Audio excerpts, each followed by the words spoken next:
Good morning, Tim Harridge.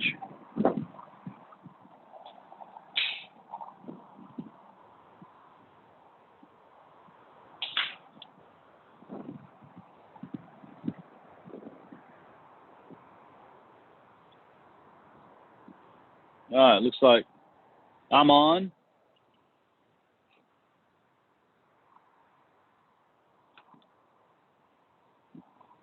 Yeah, I see Victor, Sean, and John are on but muted.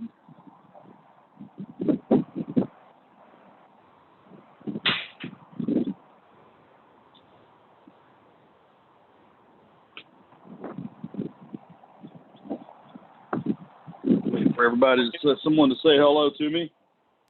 Morning's John. Hey, John, how are you today? Things are going pretty good. You on the drive in? Yep, fixing to be. Just had to go take the trash out, do things, then head in. Yeah, I understand that. So I gotta, now that I know at least somebody else is on, so I have to tell, like, probably one of the funniest times I've laughed in a while. I was going to bed last night, and, you know, we've got our personal residence that has been our personal residence for 7 years now. We leased it out to, we put it up for temporary housing, corporate rental. I guess I think I've said that before, but actually leased in one day. We got like $4,000 a month. So it's immediately becomes our best cash flowing property. But last night, it was one of those weird days here. It was super cold in the morning, but then it was kind of muggy in the afternoon. And I was changing our air conditioning at our house from heat to air conditioning. And I just made a joke with my wife. I said, you know, what would happen to that guy in that Benton Woods property if I just changed it to air conditioning in the middle of the night on him? And we just had just the funniest time just laughing about what it would be like to keep changing it to air conditioning on someone in the middle of the night. But, oh, me, I wouldn't do that. It's kind of creepy, but, well, yeah, I mean, just imagine if, like, you got it set on 68 or whatever for the heat, and then you wake up and the air conditioning's on, and you go in there and you change it, and you're like, oh, that was weird. And then an hour later, it's back on air conditioning. It'd drive you insane. But anyway, yeah. So that's probably my biggest update since the last time I've talked to anybody is we're 100% moved into our new house, and we've got our old personal residence. We turned it into a corporate rental, and the market rent on that property would be probably $2,500 to $3,000. But we put it out at it's kind of a staggered pricing, $3,900 for, I think it was 0 to 60 days with a minimum of 30-day stay. And then, you know, it was like, I want to say she did like $3,500 for 60 to 60 to 120 days. And then it was like $3,000 a month. If you're staying longer than 120 days, then you had to get the utilities in your name or something like that. But, it was interesting. And we put it on the market on like a Monday, and had a bunch of calls from realtors that had clients that were looking for, you know, temporary housing in between closings, looking for somewhere to stay because one lady, there was somebody whose house had burned down because, you know, we were offering this all bills paid, fully furnished. So it was kind of interesting. We got a lot of interest really fast, and then this one guy just shows up. I guess it was 2 days before Valentine's Day, so it was on the 12th. He comes and looks at it. He goes, "Yeah, I'll take it. Can I move in tomorrow?" And he was like, "Whoa." I told Jennifer, I said, "You know, we got to slow down. We need an application. We got to like look at this. I mean, he could be a drug dealer that's just looking for a place for his next transaction." So, and we hadn't even really finished with all of our applications and leases and stuff. So anyway, we told the guy, I said, "Look, you know, we're going to need to get an application. We're going to need to get, pull your credit, make sure that you're not your criminal background, make sure you're not a bad guy. He's like, yeah, no problem. So it turns out he's the perfect candidate for these type of temporary housing, corporate housing type people. Guy makes like $100,000 a month. He owns a large engineering firm here in Dallas. He just went through a divorce. He had moved out of his $2 million house out here in Heath, and he'd had another house built, and he had moved out of his apartment, and now the house he had built is lagging behind. So he thinks he needs like 45 days, but he knows he needs at least 30. So he went ahead and signed a 60-day lease with us, because he's been staying at the Hilton Harbor here in Rockwall. But if you came to the August meeting, you know where that is. But he's been staying in a hotel, and he was like, I just want a place where I can go and be left alone and feel comfortable. And if it's nice on the weekend, I can use the backyard and grill a steak. And that was the whole thing. So yeah, so far, yeah. I mean, so far so good. I mean, the first tenant, because our nut on this house is probably $2,500 a month. If you add all the utilities, taxes, insurance, and everything in. So, it's a $1,500 a month cash flow, and allows us to keep a house that we really love. And we want to, we'll probably move back into it one day, because it's just perfect. It's a beautiful neighborhood, and we're the smallest house on the street, smallest house in the neighborhood. It's got a kind of like a park behind it. So anyway, it's been a great strategy for us. Now, the only thing we're working on really right now that's bespoke is the San Antonio property. We got today is the plumbing, electrical, all the mechanical, electrical, and plumbing inspections are today. And hopefully we get a prelim on that so that we can go ahead and cover up. That's about a $50,000 remodel. We added a bathroom upstairs. And this is a 1920 build craftsman style house. So it had knob and tube wiring. So we had to completely rewire the house.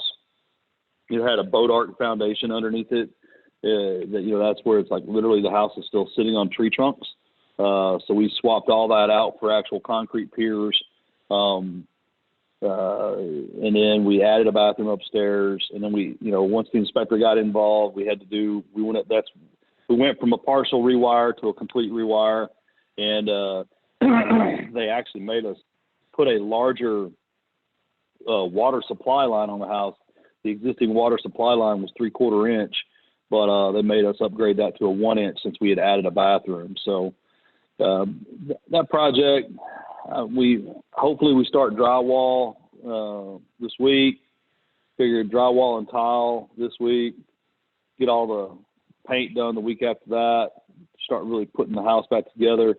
It's been kind of painful. My wife, after we did the demo, she saw that the house had all the original shiplap in it still. And if you're familiar with shiplap, right, that's just the wood that's on the walls behind the sheetrock. And it used to be not popular, but now, of course, with Chip and Joanna Gaines down there in Waco, it's like really popular. So we're keeping a lot of the shiplap, pulling down the sheetrock in areas where the sheetrock was fine. And my wife spent a lot of time this weekend looking at watching some Chip and Joanna shows to see kind of what they had done with the shiplap and to get some inspiration. So I think it's gonna be a remarkable home. My biggest problem right now is property management. I had to switch property managers in January. I'm about to be in a lawsuit with my previous property manager regarding a $120,000 disagreement. I saw that look. My previous manager on a make ready on a house in Farmers Branch that I thought should have been $25,000 to $30,000. invoiced $120,000,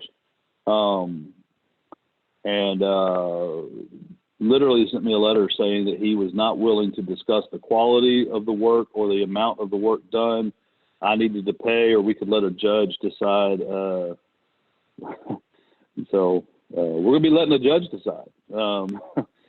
But, everything's great, right? We switched everything over to Renters Warehouse in January. Super smooth transition.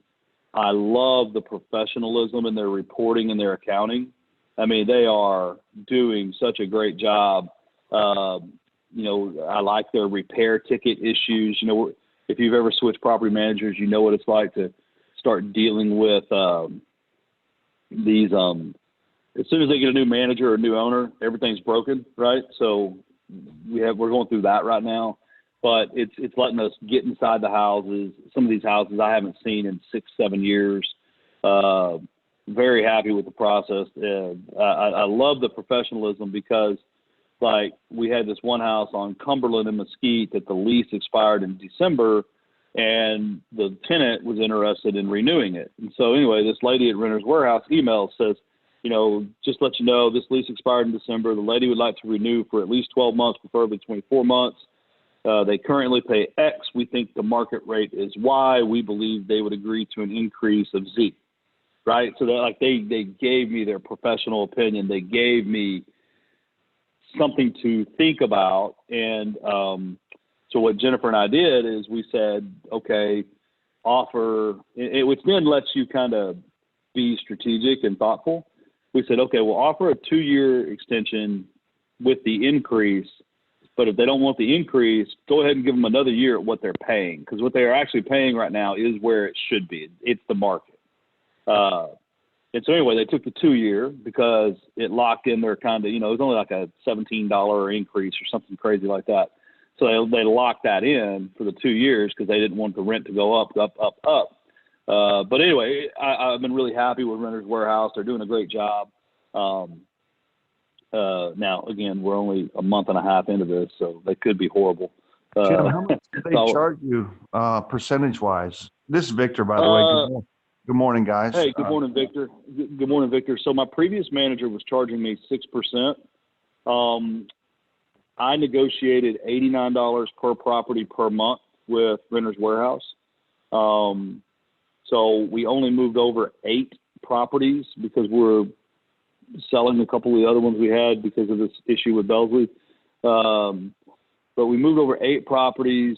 We can't let them manage our Airbnbs or stuff, but it's $89 each. And I haven't even thought about what that comes out percentage wise. Let's see. Our average rent is $1,500, right? So I was paying 8%.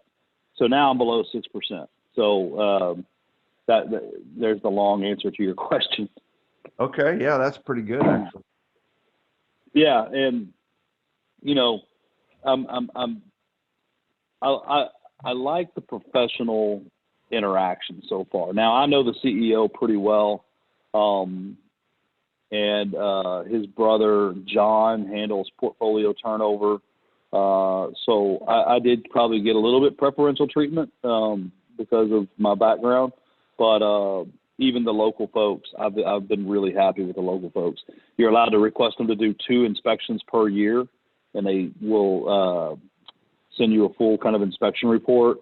Their maintenance ticketing process was really easy. It's that you get an email and a text, and it's like, such and such from this property has asked for this. If you would like to handle it yourself, please reply and let us know. Otherwise, give us a not to exceed authorization of 500 or 400 or whatever they ask for. And we've been about 50-50 of sending our own guy or just saying, yeah, you can handle it. So I've been happy. It's worked out well. But I guess my biggest development since the last time we talked is I've got this issue with my previous manager that's about to end up in court, which is very unfortunate. We're really, we tried. I tried. I've sent so many emails, so many letters. so many phone calls just begging me, like, hey, man, let's sit down. I mean, Jen and I were willing to pay close to $60,000 instead of the 25 to 30. Yeah, they just went ahead and did a bunch of work. How did that process work? I'm curious because, I just wondered, how did you let that thing, go? Yeah. Out? I mean, how could that? That's a good question. So in March of last year, we bought a house in Grand Prairie on Damon, and we handed them that. We told them the budget. They did a superb job. And within 3 months, had the property renovated, ready, and leased and occupied. So about May, we were getting ready to do the one in Farmers Branch was closing, and we looked at some of the numbers in the process on Damon. It was actually almost up for lease already. We said, okay, you can handle this one. And within a month, they were doing some work. They found some termites. We were communicating. The city of Farmers Branch was a little hard to deal with. And then late June rolled around. I was kind of getting antsy, like, hey, what's the update? What's the status? Early July, they said it would be done in a week or two. Late July, they said they had hit some delays. Early August, they said it was ready. They put it on the market late August. My wife pulled it up, and they're like, there were no pictures, and they had offered it for lease for like $1,500 or $1,600, and we had originally projected $2,200 for this neighborhood of Farmers Branch, and so September 10th. We started getting, we were complaining a little. Then we started getting, they had this software they were using called Tenant Turner that kind of manages the lot box and showing feedback for tenants. Well, anyway, we got this one that said, the house looked like it was going to fall down and something like that. And so Jennifer's like, I got to go over there. She went over there, and it was a slumlord remodel. I mean, the foundation still had 2 to 3 inches worth of variance in it. Cracks in the brick, fence didn't close, carpet where there wasn't supposed to be carpet. I mean, it was just a crappy remodel. And so I went over there the next day, on September 11th, called the property manager, said, take this thing off the market. It's a horrible remodel. I texted him, actually. And, this isn't going to work. Well, he's like, oh, I'm so sorry. That's not what we did on Damon. That's not what our plan is for Parker. I'm embarrassed. I'm ashamed. We'll get it fixed. And at that point, I still hadn't seen the accounting because they deal in about a 60-day delay in their accounting. They close the books for the previous. So like normally on the 20th of the month, you get your report, and it's from the previous third month, so the previous calendar month, right? So what money that's spent on January 1st, you don't get that report till February 20th. So it's normally about a 60-day delay. And so at the end of September, we get this report, and it showed that they had spent like $30,000. And I start asking almost weekly, like, hey, what's going on? How much has been spent? And then they're fixing the foundation again. So they basically rehabbed the house twice. And there was no authorization, no communication at all. And then in late November, I get this email that says, hey, you owe us $90,000. I'm like, what? Well, anyway, they had finally got all the numbers together on Damon. That rehab, comparatively speaking, was very close to being on budget. I wanted 20. They spent $26,400. We had to build a new fence. We had to spend some extra money in some places. Everything was coordinated and authorized. Well, anyway, they just finally, the week before Thanksgiving, got me that report. And so we wrote them a check next week for $26,400. Well, then I was like, look, I need to know the numbers on Heartside. I have a problem paying for the foundation twice when it was clear that the first guy that did the foundation did not know how to operate a level. And that was kind of the beginning of what led to, on like the week before Christmas, I went to sit down with the property manager to hash things out. And he just looked at me. He said, "We're not taking a hit on this. You can pay the amount that we've said, or we'll let a judge decide what you're going to pay." And I just got up and said, "Well, I'm done. I'll be sending you a written termination today, and I hope that you're able to transition these properties to another manager." You know, And then I was that. maybe that's a question that we can address. Like, I know this is just our Monday morning quick call here, but I get criticized sometimes by my colleagues for being too micromanager type. You know, like I get out there, spend a lot of personal time at these individual properties, and yeah, I just get real. My dad was a builder, and he was super high quality guy, you know, and so I guess I got it from him, because I mean, I'm real specific and real picky about what goes on. But at the same time, you know, I get criticized. You know, my buddy Jeff is like, "Hey, why are you doing that stuff? You don't need to be doing that. You need to be thinking about the big picture." So I think it's an interesting, you know, debate. Like, where do you draw the line between, you know, micromanagement and letting go, and then not getting taken advantage of in this case, like might have happened to you. So I just find it interesting, because I'm, you know, I'm real picky, and I don't let anybody do anything that I'm not aware of. Well, you know, Victor, it's something I personally struggle with, and I always have. A lot of times, once I delegate something, I just kind of abdicate. I just kind of, hey, yeah, Sean's handling that. And we began to sense that there was a problem in August, and we did not handle it. Now, a lot of it's because we've known this guy for 20 years. This guy owned and operated over 1,500 units of his own properties. I don't want to get too much into the actual names of the people that I've got an issue with. There may have been an employee there that was a little less competent than the role that he was in. But yeah, it's definitely I agree, Victor, that, you know, there definitely came a point where I should have hit the brakes really hard and got back involved. I don't want to be involved in the day-to-day of my rental portfolio, because, I mean, yes, it's worth, you know, $2 or $3 million, whatever, because they're nice houses, but it's just not my day-to-day. It's, you know, and that's what I pay the manager for.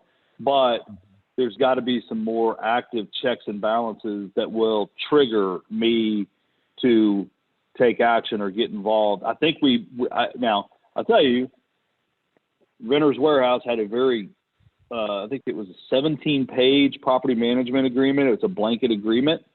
It really kind of spelled out everything of when I get involved, when I don't get involved, and what they're allowed to do and what they're not allowed to do.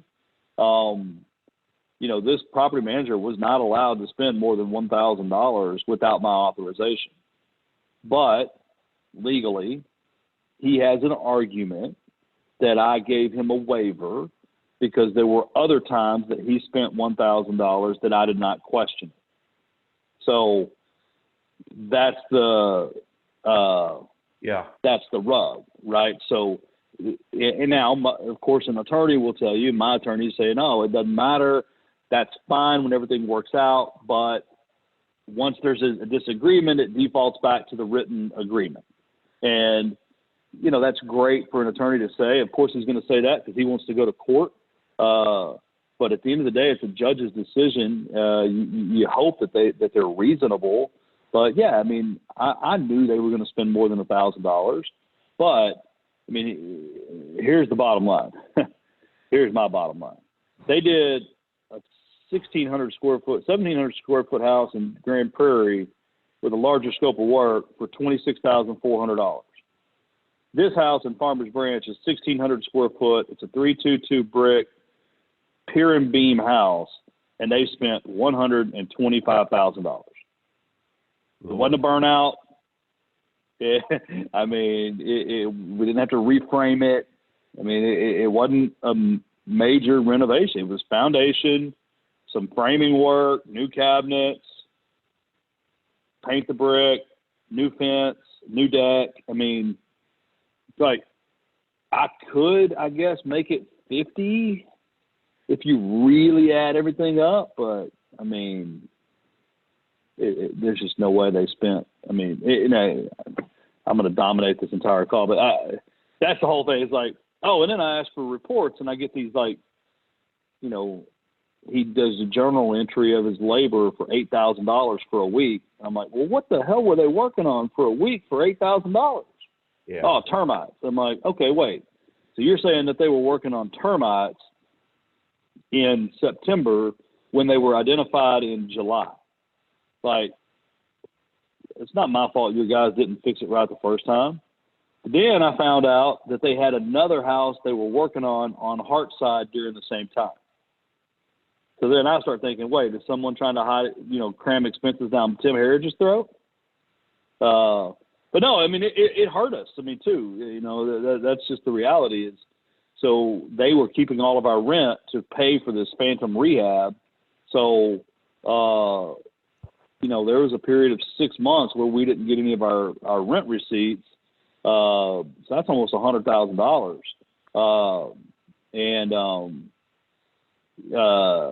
So what we did is one of the houses that they were working on another house too that was crazy. So we sold one of them. The guy placed mechanic liens on the houses. We escrowed around his mechanics lien. That really pissed him off. Crystal at Affinity Title and their attorney really did a great job.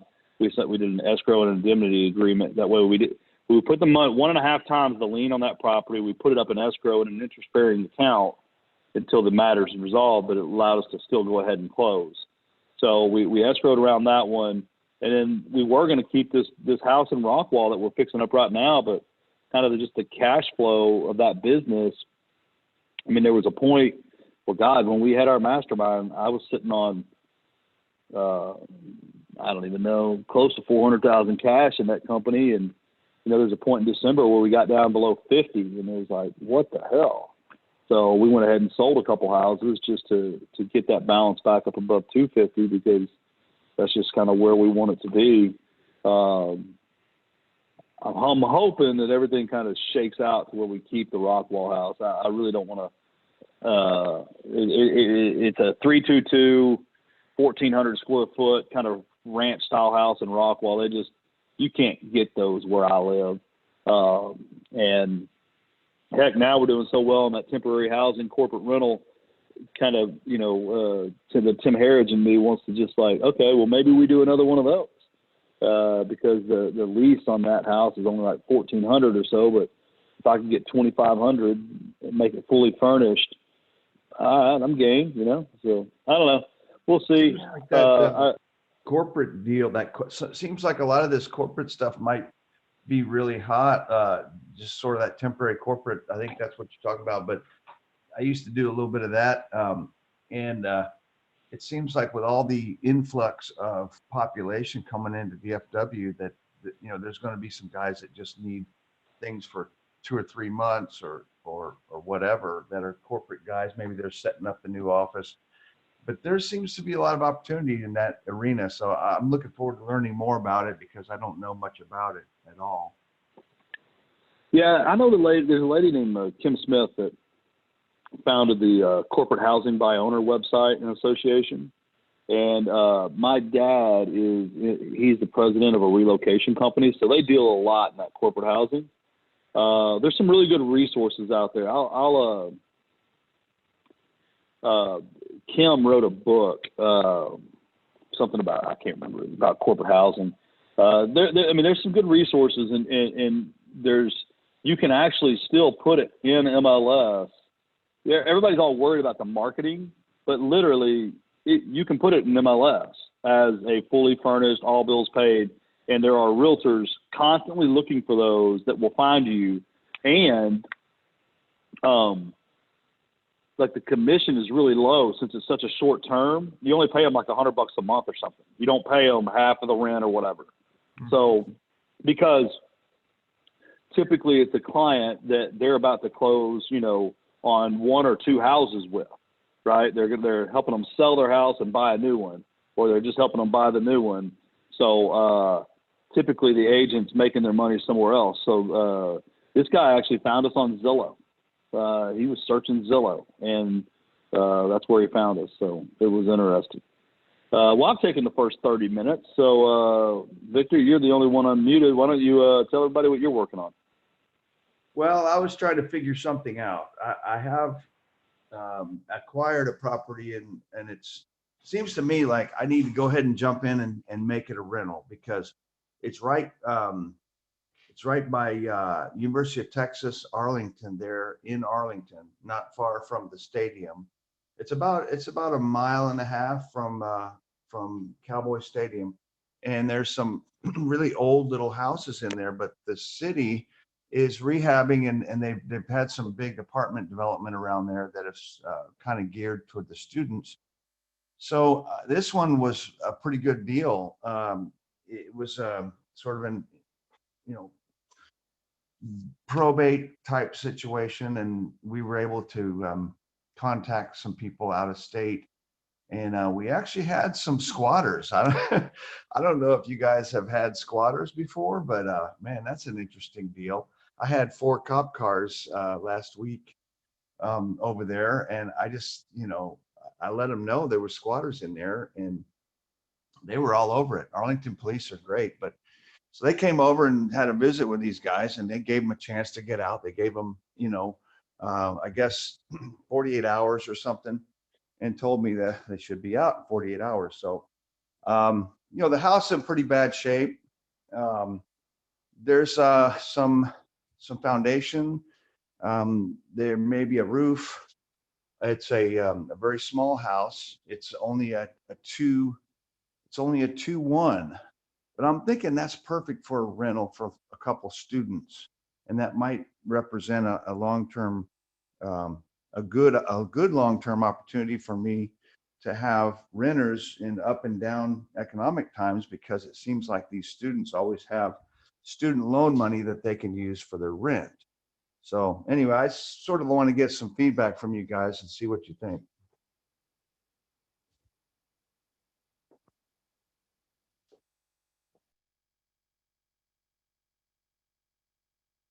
Hey, Victor, this is Sean. So I've not done student housing before, or low, like 2-bedroom, 1 bath, or 1 bedroom, 1 bath. So I couldn't really add to that too much. I'll try to, on my properties, I try to stick to a minimum of 2-bedroom, 2 bath, or 3-bedroom, 2 bath.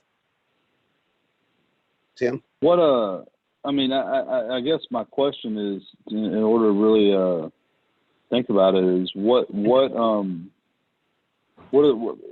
are if you're in a financial position where you can keep it as a rental, I say keep it as a rental. I'd say, you know, I've never done any student housing. It doesn't mean I don't want to. I would say, you know, this is not a good time to try to start student housing, because you're already into the semester. It's almost spring break, and then the kids are about to be going home for a couple months. Yeah. So it's kind of, when you think about the seasonality and the cyclical nature of that student housing now, but it is February. If it's going to take a couple months to get it ready, you really want to have it ready, you know, June, July, because that's when you know, you're going to lease it up, or maybe you can get someone to agree. I mean, you know, I guess May, I don't know. See, my son's still, I'll know in a couple of years, because right now my son's still in the dorm, right? But I would imagine in April, May, they get their friends together and decide they're going to live together the next year, and then they start looking at houses. And I would imagine they want to sign a lease before they leave town. That way they know where they're going to be moving to. But that's all pure speculation, because I don't do much of it. Mm-hmm. But I would say just be cognizant of the cyclical nature of, the timing, and then, maybe drive around and, see if you can, or look on the internet, see if you can find some other listings and just call and see what people are getting. I know a friend of mine down in San Antonio does a lot of student housing. He does it by the room.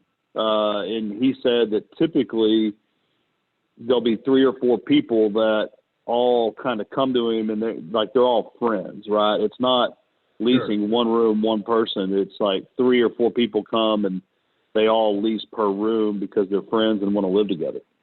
Yeah, that's what my son did over in Fort Worth when he was attending TCU a few years ago.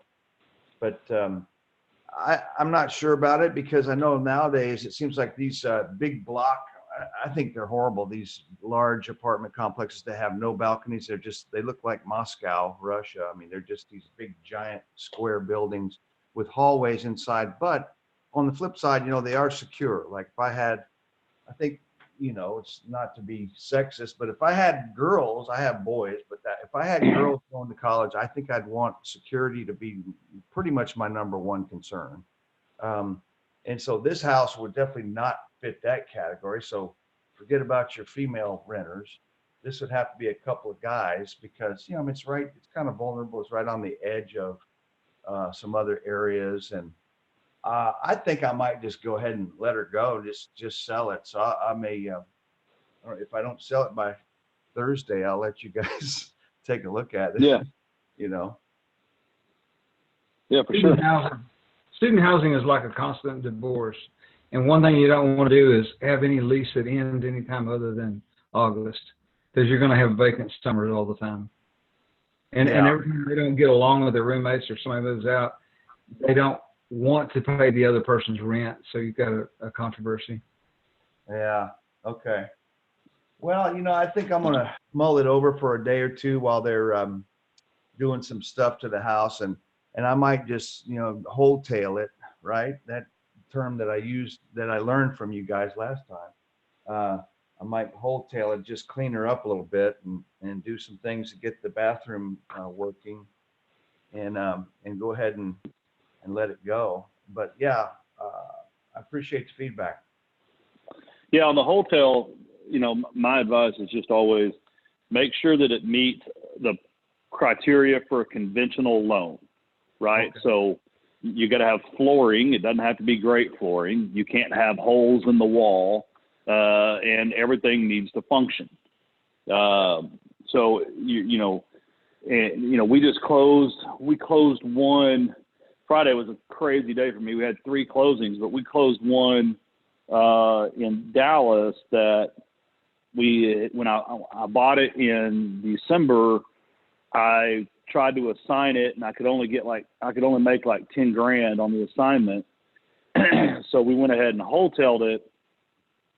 We spent about $3,000 on cleaning it up, trashing it out, repairing a couple little plumbing leaks on the tub and stuff. And then we made $27,000, right? So it's like, you make 2.5 times on the assignment.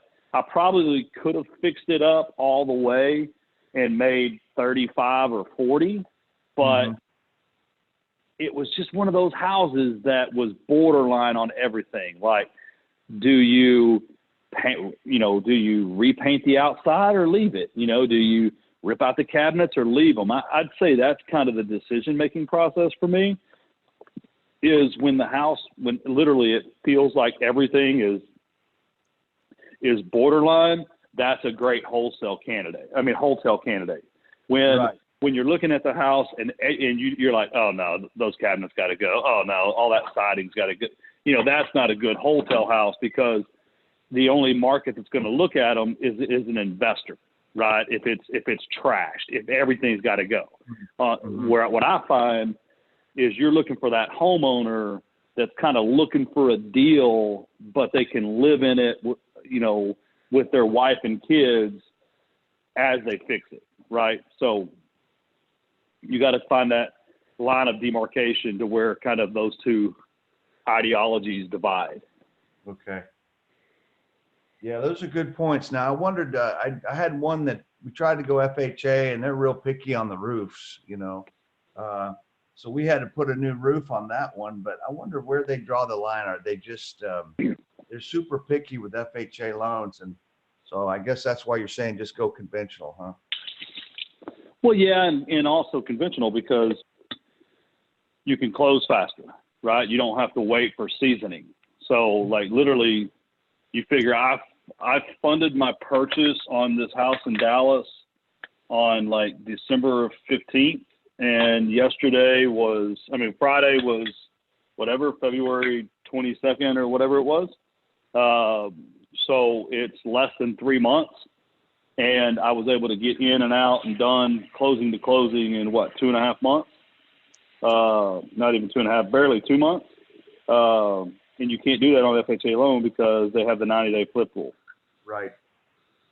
So, and you don't have to deal with all the FHA criteria. I mean, it's basically, you know, you can't have a leaky roof. You can't have missing shingles, right? I mean, but the age of the roof isn't as big of a concern. Right. Well, that's pretty much it. All I've got for today, guys. Just kind of working on that deal. And so I guess, you know, Cool, man. Well, if you haven't sold it or decided yet, bring the numbers and stuff on Thursday, and we'll carve out some time and throw it up on the big screen and let everybody pick the house apart. I'll do it, man. All right, cool. All right, who's next? I'll go. All right, shoot. Okay, so I've got 2 closings today, both owner financed. One buyer's putting down $22,000, another one's putting down $32,000. So that's a pretty good day. Over $50,000 in down payments today.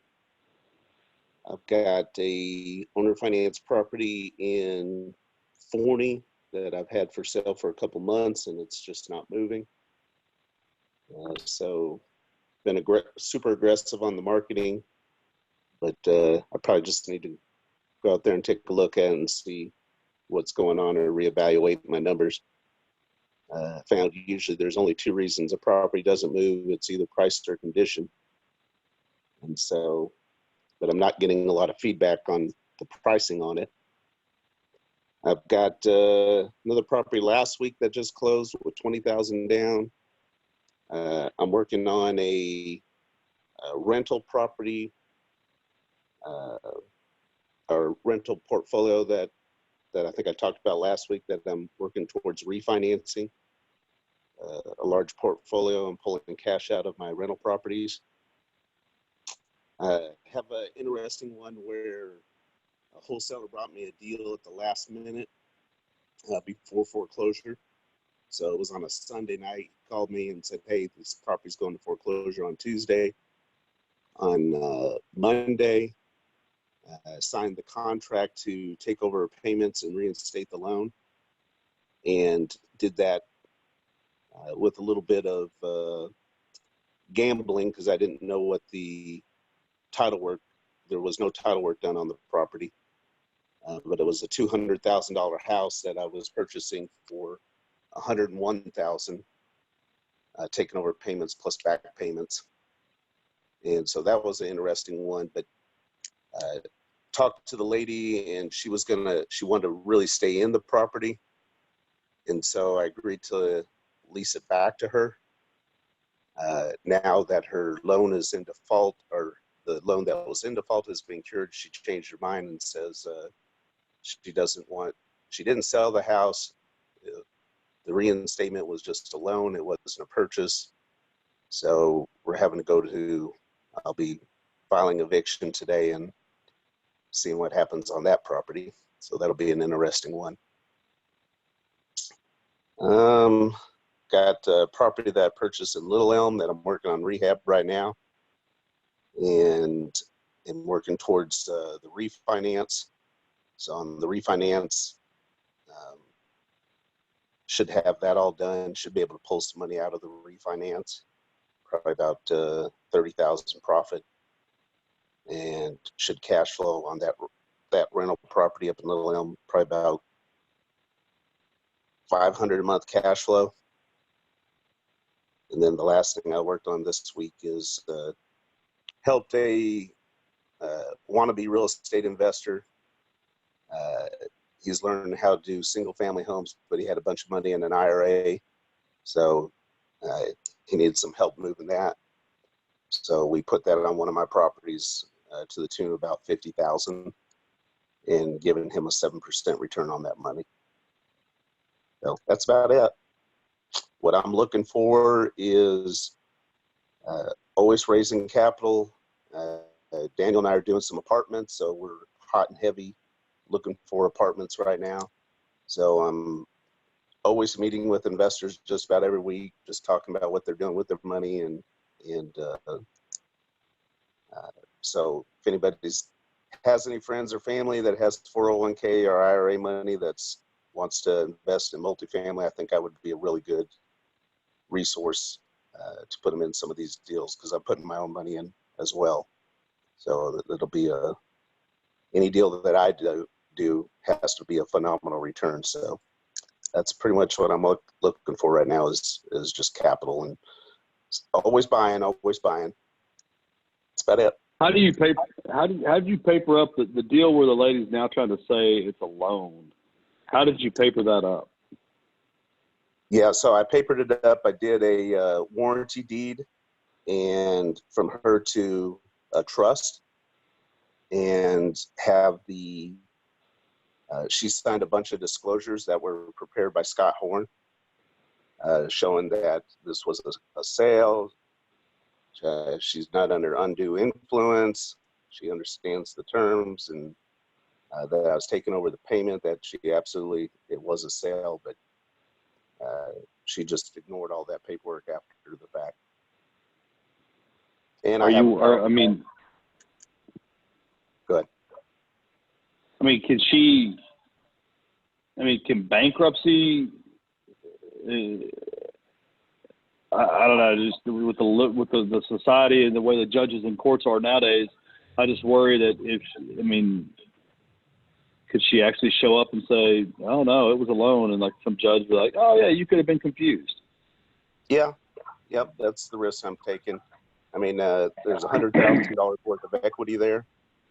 I'm total out of pocket about $14,000. So I knew it was a risk when I went into it. But the property's in Carrollton. It's in a highly desirable area. It's an area or a house I really would like to have. So, yeah, we'll see. I've not fought somebody on this type of transaction before, so it'll be interesting to see what's going to happen. Bankruptcy sits at the deed date. I wouldn't be concerned about bankruptcy, but do y'all have a rescission period in Texas on real estate deals? No. We have a 3-day in Arkansas. We don't.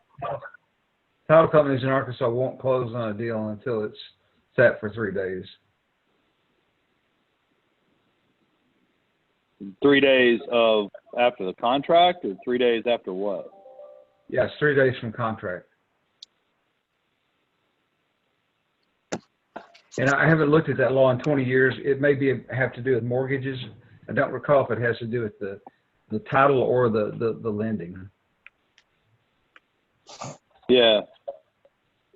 I mean, I know now specifically, like with a mortgage, you gotta, they have to see all the documents and everything 3 days before they close.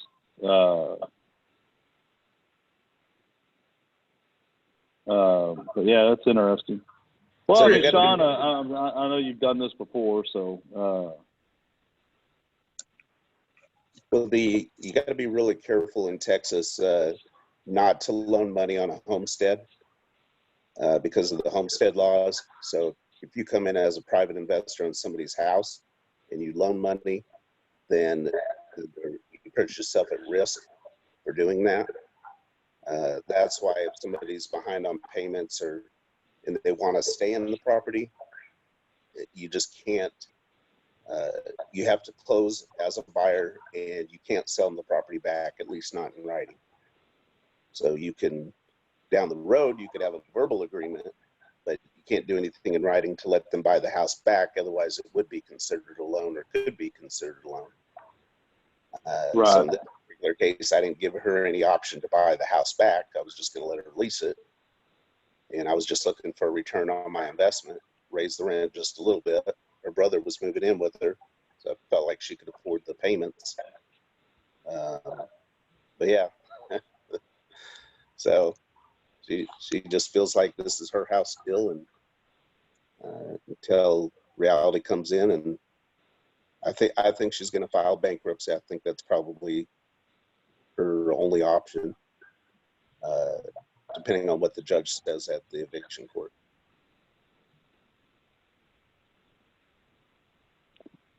Well, good luck, my friend.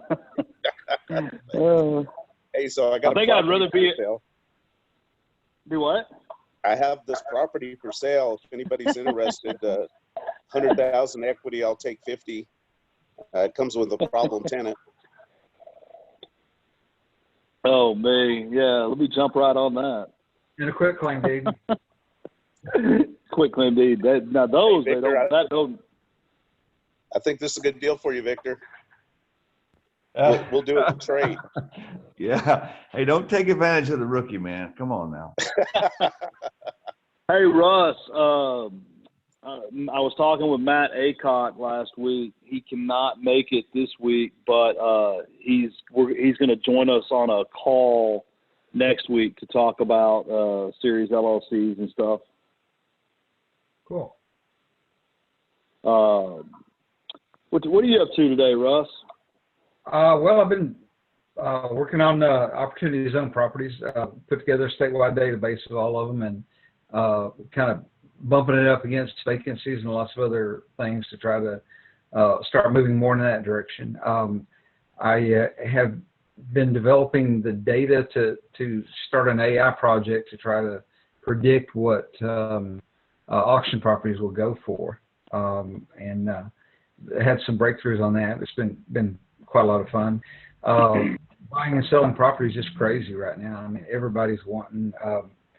I have no advertising, but just have multiple closings every week. My big challenge is remodeling. Just not having a lot of progress on that end, and I've hired a former title company manager, the guy who actually did all my title work for years, to come on board with me and kind of straighten up and verify everything of ours is good, so we don't get hung up at closings. That's about all I got going. Cool, man. John, you want to say anything before you have to pop off for work?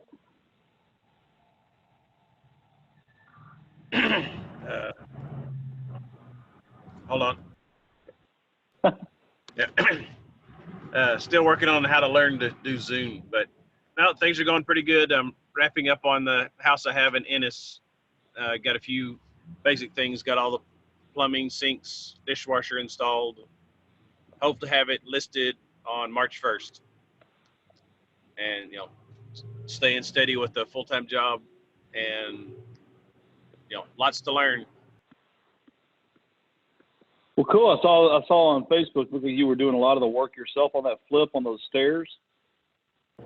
Yeah, the money got tight at the end, and the contractor that I had was kind of on the stairs, was going to hire somebody, and just the railing was some ridiculous amount. They wanted like $2,000 to put in the railing, and didn't want it, that didn't including all the risers and steps and tearing all that out and redoing it. So I've got the skills, so it's like, all right, I'll just turn it into a project my son and I are going to wrap up and finish it ourselves.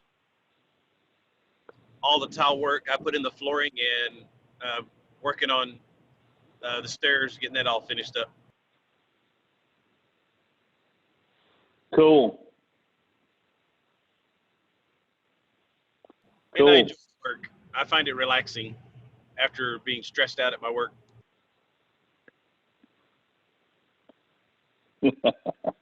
Well, I get some great joy on the weekends doing stuff around the house, and I'll go down to the barn and piddle with stuff. And I hear you, man. And that's, you know, that's probably the best thing about this asset class is it is one of the few investments that you can actually put your own time and labor into in order to improve the value of the investment. So, right on, man. After that one, you're going to do another flip, or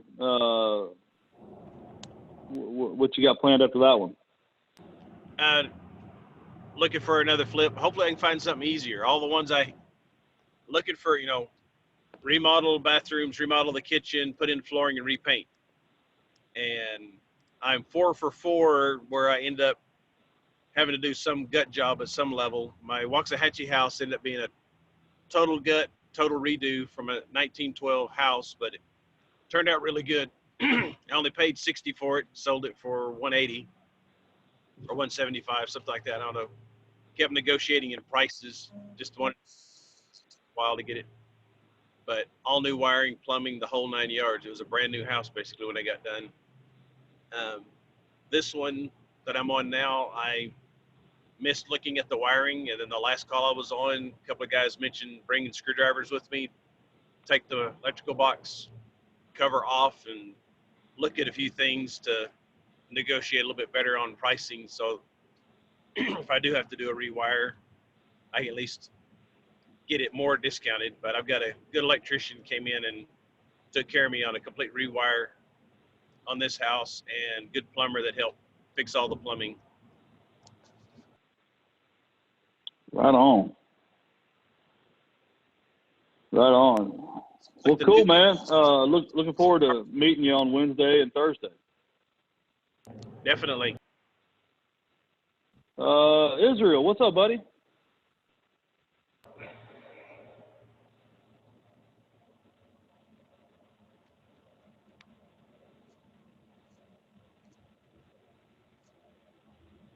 You're still on mute, man. Here, I'll unmute you. Okay. There you go. Hey, can you hear me? Yes, sir. Okay. Yeah, good morning, everyone. Just working here, finishing that deal that, acquired from you in January. I went by yesterday. It's looking really nice. And we're on budget with the rehabber, so it should be on the market in about 3 more weeks. Looking really good. Looking to buy another one, here pretty soon.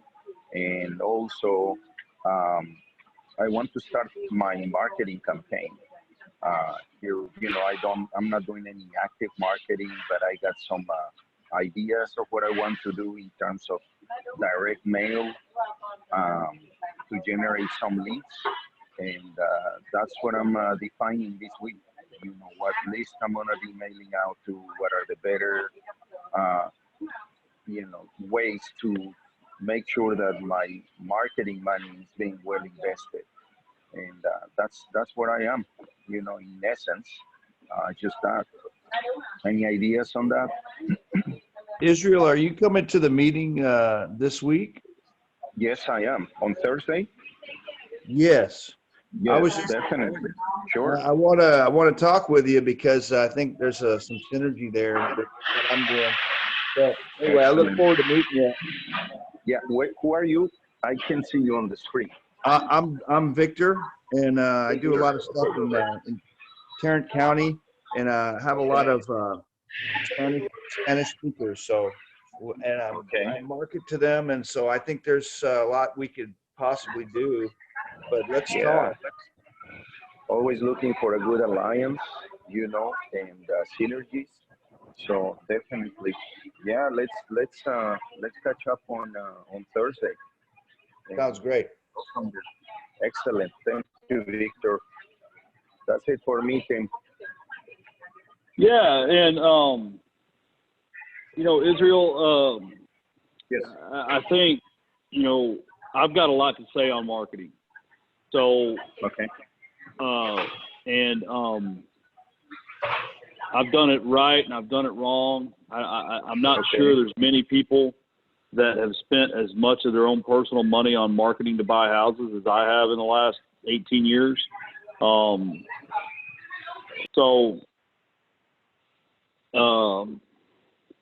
Maybe I'll carve some time out. Oh, he's gone.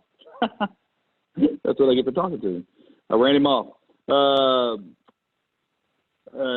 he'll get the recording. So Well, I hope you can do that, Tim. I hope you can do that because, man, that's one of my big things is trying to optimize. Trying to be efficient with my spending. That's a challenge because some of these things you get nothing. You get nothing back. So, let's talk about marketing. Absolutely. I hope that you do that. Yeah, I'll build in some time to talk about marketing for sure. Sounds great. I've got the agenda open right here in front of me. Because so far we've got the place we're meeting at, the Genius Den, is a very interesting business concept. It's the reason I chose to host it there. Joe Payton's a friend of mine. I've known him for 10 years, but he's the owner. The Genius Den is a mixed-use property on Commerce in Deep Ellum. He has a couple full-time offices that he leases out to people. He has a co-working, shared working environment there. He has a retail storefront, and he has 3 Airbnbs that are in the back of the property that are separate apartments. It's just a really neat play on real estate in a hot little area of Dallas. It's something that I've thought about kind of, I hate to say ripping off, but duplicating. So Joe, Joe's going to kind of give everybody kind of a 30,000 foot view of the whole mixed use ownership in a hot market. Eddie's going to be there to talk about the owner financing market, legal update, some of that stuff. We've got the CEO of RCN Capital, where I get all my rental loans. He's going to join us via Zoom to talk about what they're seeing on the capital markets side. I don't know if everybody knows, but the 10-year Treasury hit a low today of 1.37%. So refinance rates, like it wasn't already a great time to refinance. It just got even better. So, and then in the afternoon, Brad Sumrock's going to give us his market overview. And then a developer here in Dallas named Austin Good is going to come by and talk about opportunity zones. He's got several opportunity zone investments going right now. And so he and his partner Lo are going to come and talk about what they're seeing, what they're hearing. They go to a lot of opportunity zone conferences, but they also do assisted living and senior living. So they're going to kind of talk to us about both of those concepts and how they're navigating the waters from a management and accounting standpoint, even with the opportunity zones and those regs. So, and then the rest is just going to be general conversation around topics like marketing. And I've got a couple of investors I've invited to do the hot seat. I'm waiting for them to confirm, and then we're gonna pitch it to someone else after that. So that's really it. I went and muted everybody because we were getting some feedback. Oh my gosh, it's already 9 o'clock. So that's all I got today. If you're bringing anyone that's not like a paid member, please make sure they go ahead and pay. You probably saw that we've got a happy hour at the Rustic on Wednesday from 6 to 9. And then Thursday we're going to meet from 9 to 5. We're going to eat Terry Black's, and I'm sure we can all find something to do after the meeting if you're hanging around on Thursday. But I know some of you are going to have to get out of town, so that's all I got. Anybody got anything else?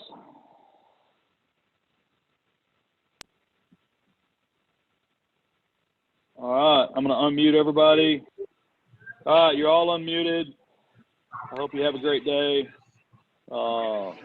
Thanks, Tim. Anybody has anything else, just give me a shout. All right. Thanks, Tim. Appreciate it. Later, guys. All right. Thank Thanks, you. guys. Bye-bye. Appreciate it.